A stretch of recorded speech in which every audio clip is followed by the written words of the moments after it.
Hello, we've got a Toyota Camry with the 2.2 litre 5SFE engine, and it has a very serious oil leak at the moment, and we're going to go through the process of diagnosing and fixing that for you today. Yep.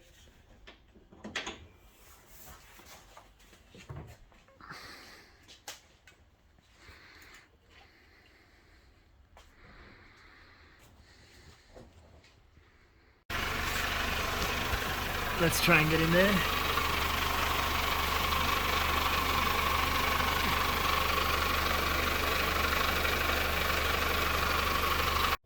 Alright, as you saw, the oil leak is on the belt side of the engine, so on cylinder 1 on this side of the engine. In order to get a good look, we're going to have to take this wheel off and remove one of the plastic trim pieces so we can get a good look at the crank pulley and just see where the oil leak is coming from.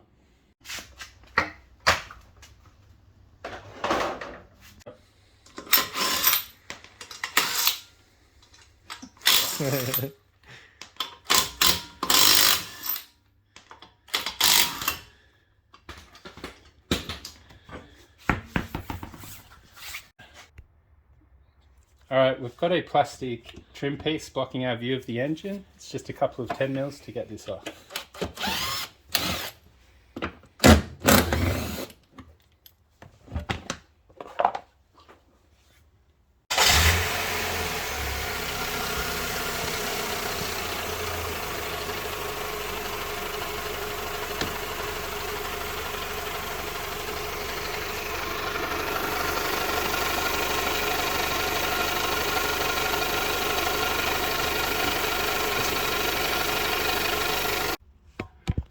Alright, when the engine's running, we can see oil dripping down this seam here, and what this is a cover for the oil pump, and there's a gasket in here which we believe is cracked.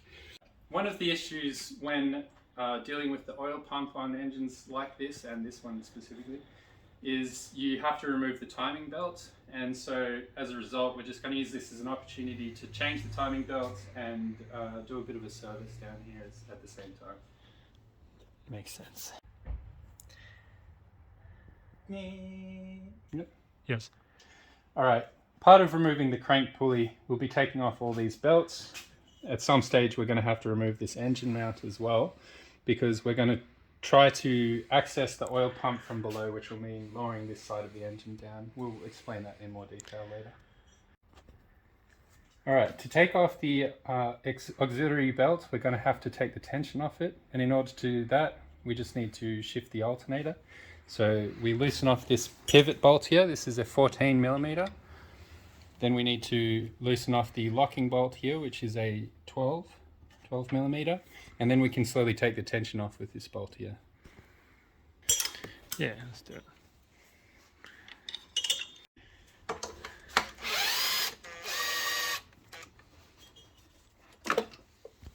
In order to get access to the timing belt and crank pulley, we're going to lower the engine. And in order to do that, we're going to have to take out this engine mount here, front mount, and this engine mount here. This is going to let us drop this side of the engine down slightly. But before we do that, we're going to support the engine from below with this jack on the sump with a block of wood to help distribute the weight. Just a little weight off. Alright, and now we can undo the engine mount.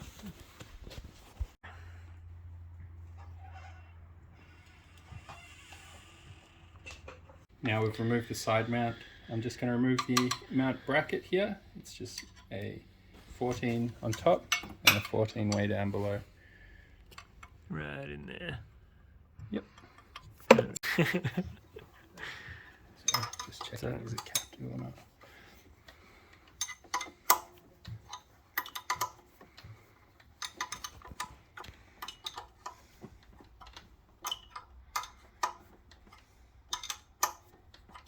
So we've removed the engine mounts and the engine mount support bracket, which is bolted onto the side of the block here.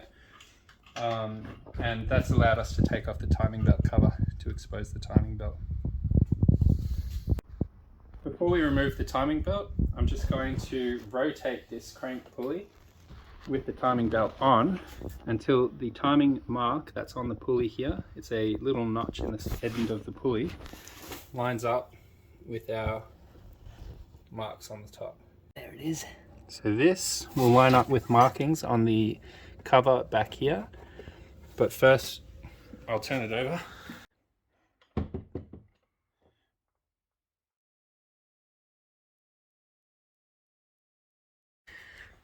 So I've turned it over until the camshaft pulley, we've got a marking here. I've just lined that up. It just so happens to be top dead center.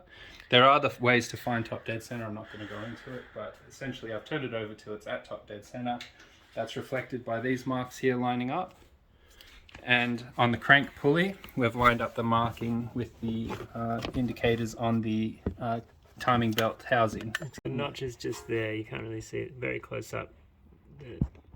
But that's what the Lined up gauge with looks the like. indicator in the center, and that's reflected on the top as well. Yeah, it's hard to see without. Nice. That'll do. There we go. Yeah, thanks. All right.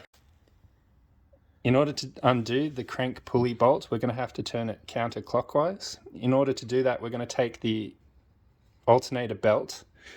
We're going to take it off the alternator, loop it around the air conditioning pulley, and then tuck the slack back up. See the slack? We're going to tuck it back up under itself on the pulley and turn this counterclockwise, and that's going to bind the belt up underneath and grab onto the pulley so we can undo the belt. Now that we've taken the crank pulley off, we can start to remove the timing belt cover. That's a few 10 mils. It's dotted around the place. Yep. Now that we've taken the crank pulley off, we're ready to take the tension off this belt. Here is the belt timing belt tensioner. We're just going to loosen this off, take the tension off, and remove the belt. Yeah. Now that we've taken the timing belt off, I've given this area a good clean so that there's no oil, so that when we're finished with the repair, we'll be able to tell if the leak has gone away or not. And we are just going to remove the oil pump housing here from these bolts, just here, and that'll lift this oil pump out. Now we've undone all these 10 mils, we're ready to pull the oil pump out, and it should just slide straight out like that. And as you can see, the gasket was cracked just as we suspected. Nice. So we've just put in the new gasket after giving this good surface a clean. But we've used a couple of dots of RTV sealant to just help hold the gasket in place while we put the pump back in. So here's the oil pump. We've given these surfaces a nice clean, and we've put a fresh dose of assembly lube. You can just use regular motor oil, just make sure it's lubricated when you're putting it back in. Alright, now we've put it back on and torqued these all up to 82 inch-pounds, and now we're ready to start reinstalling the timing belt. Alright, now that we've put the belt on, we've lined up the markings on the top and on the crank pulley, and it all looks correct. We've tightened down the tensioner to 31 foot-pounds. Same for the idler. I took that off to get the oil pump off. That's back on now.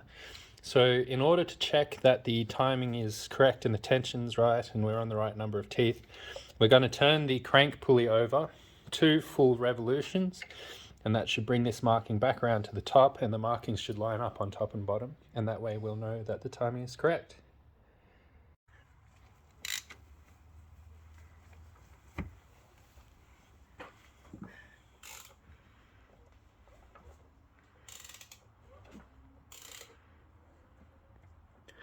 It might be a bit difficult because you're fighting compression in the cylinders. That's all right, just keep turning. It won't do any damage.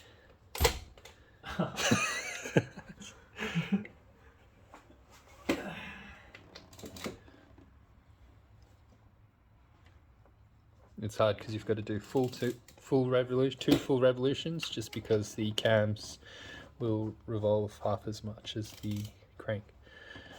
And we're coming around to the mark. The mark is now, oops, we've just gone past. So you're allowed to go back a little bit, as long as you're not turning it over in reverse. And we're on. So are we lined up on the bottom? Let's double check. the mark on top of the thing. I might lower the engine down a touch. And the mark on the pulley is lining up. You can just see at the back, it's hard to make out, but it's lining up with the correct marker. Yeah, you can see the notch. Yeah. So we're lined up. All right, the belt's on, the lower cover's on, the pulley's on. We've just put the top cover on, and just know that this is very fiddly to get back on. It's going to take wrestling and trying here and there. Just don't put too much force on it because it might break. But make sure you've seated it so it's nice and flat and you're happy that there's no tension on it, and just do up all your screws. All right, we've just put the engine mounts back on and taken the jack out. So we've just got to put on the auxiliary belts onto the alternator and air conditioner and around the crank, and then it should be good to fire up and see if we've fixed the problem. All right, so we've finished the timing belt, oil pump, gasket, and we're going to fire it up, and you can have a look and see that there are no leaks because we've already checked. So we'll just...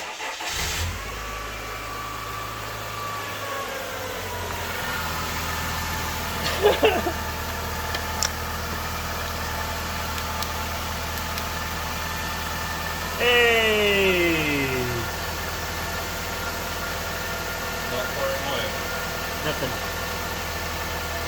Hooray!